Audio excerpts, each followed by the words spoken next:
เขาต้องการอยากพบคนจริงใจ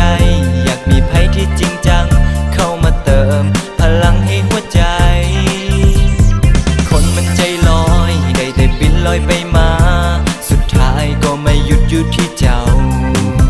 อยากให้เจ้าได้เข้าใจว่าคอยแอบรักเจ้าจะทำอย่างใดให้เจ้าหูก็มันเหงาอยากมีเจ้า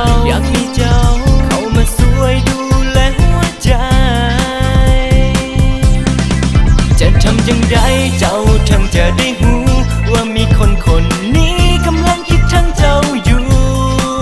จะทำอย่างไรเจ้าถึงจะได้หู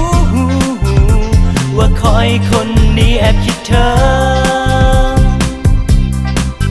ถ้าบอกหักก็บอกกันบอกคอยให้เข้าใจ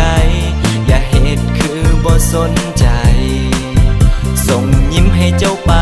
ส่งใจให้ไปแล้วบ่มีวีแววเจ้าจะสนใจบอกว่าหาค่อยได้บอกจะบ่ของอกับไผนอกจากเจ้าคนนี้